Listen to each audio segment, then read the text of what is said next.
All right, welcome back. Today we're going to talk about grading the Ottawa Senators during the pause. Now, before we get started, I just want to ask you to please like, subscribe, hit that notification bell, which will alert you when my next video comes out, which will be about the New York Rangers, by the way. Last team I graded was the Philadelphia Flyers there. I'm obviously shooting these in reverse alphabetical order, and I'll throw up a few links somewhere in this section with some of the other clubs I've shot already. Now, Ottawa is a better team than last year, right? Glass half full. Okay. They got a new coach in DJ Smith, former assistant of the Toronto Maple Leafs, who's kind of drawing blood from a stone. You can see the effort on the ice now, that he has them working hard. And there's some youngsters trickling in. They got one of the best prospect pools in hockey, ranked number 3 by the Hockey News. And they've got 3 first-round draft picks. They got a lot of draft picks.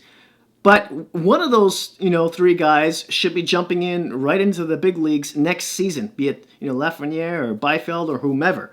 Now, speaking of how their season has gone so far, they started off really badly in October with their new coach. November and December wasn't bad. Duclair was scoring a lot of goals, and then they just kind of teetered off right after that. Now, they lost their last 2 games. They were 4-5-1 in their last 10. They have 62 points, second last in the NHL, as I mentioned, about 19 points ahead of a playoff spot. And they made a lot of trades. They sold high, they did well. They did what you're supposed to be doing when you're rebuilding a team. Speaking of the trades, let's look at them ever so briefly there. Of course, they traded Pajot to the Islanders, got a first rounder there. They traded Namstnikov to the Colorado Avalanche, Tyler Ennis to the Oilers, Dylan DeMello, right shot defenseman, to the Winnipeg Jets. And yeah, just, making a collection of it all. And so let me throw some stats at you right now. Now, starting with the special teams. The power play is 31st in the league. It's the toilet, the worst. The penalty kill, 28. Wins, they're 30th in the league. Points, they're also 30th. Goals for, they're 22nd. Goals against, they're 30th.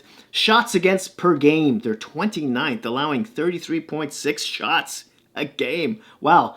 Face-offs, they're number 14 in the league. Not too shabby. Now, at home, they actually had a winning record. They were 18, 13, and 6. Okay, but on the road, yeah, they were 7-21 and 6. Ouch. Now, let's just go over some of the lingering injuries for this team so far. Just two guys to talk of.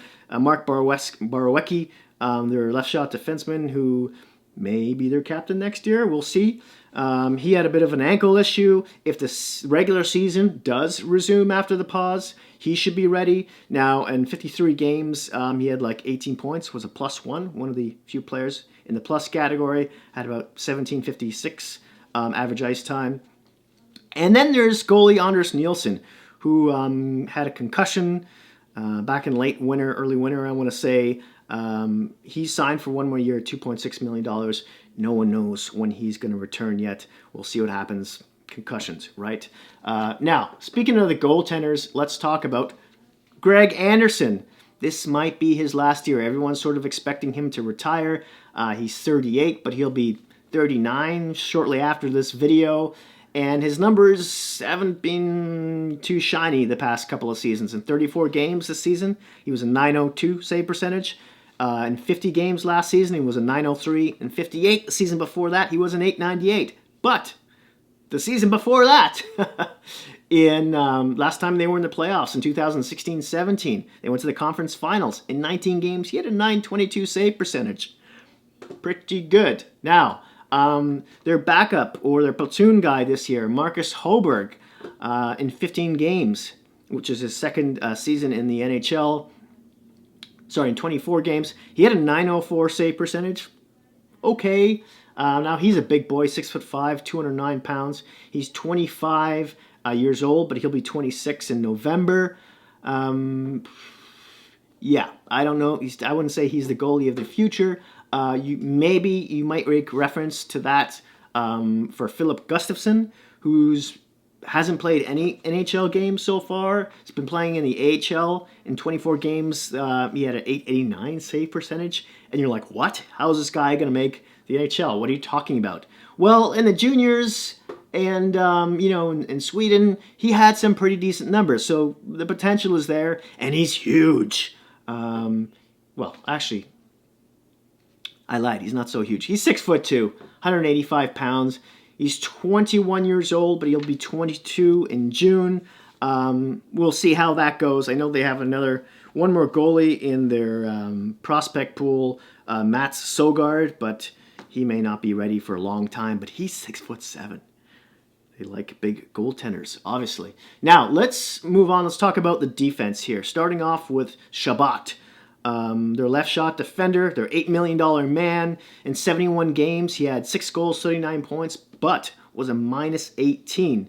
Now, mind you, he plays the most minutes on the team with 26. Not just that, but he plays the most minutes in the league. The second is Drew Doughty from the LA Kings at 25.49, 11 seconds behind him.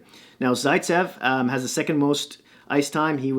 Remember that trade? He came from the Toronto Maple Leafs. Before that, the KHL. He plays over 22 minutes a game. He's got 12 points and minus 8. Plays the penalty kill a lot. Haensi is notable. Ron Haensi. He might play one more season, or maybe he'll retire. Maybe he'll even step behind the bench, be an assistant coach.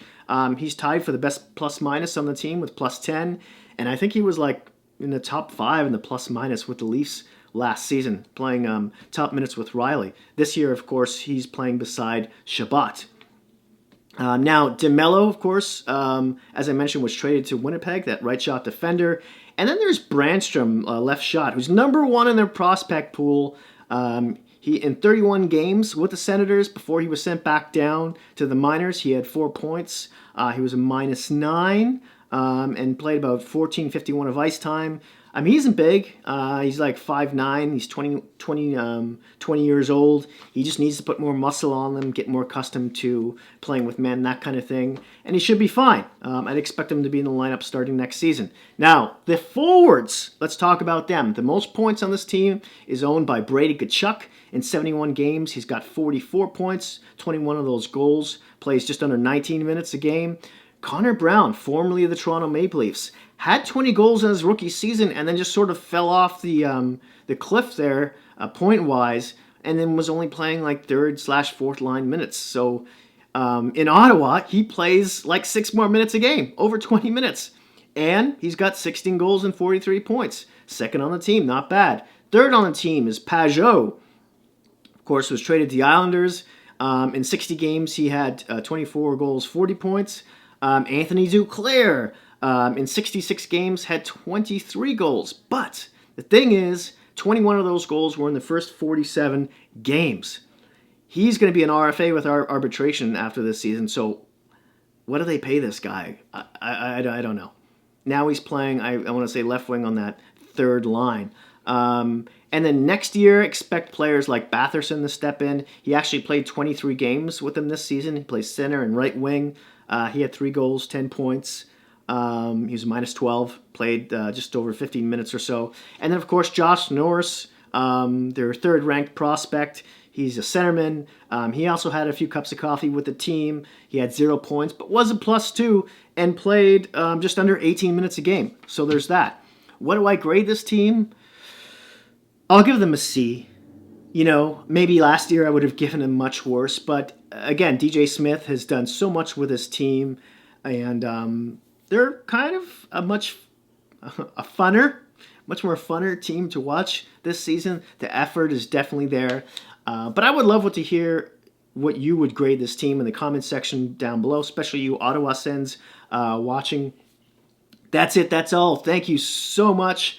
Subscribers have been trickling in, continuing to trickle in. So I just want to say how much I appreciate that. Please don't forget to like, subscribe, and hit that notification bell. And hey, in this crazy, crazy world we're in right now, please stay safe out there. And if you can, stay inside. Thanks again, and I'll see you soon.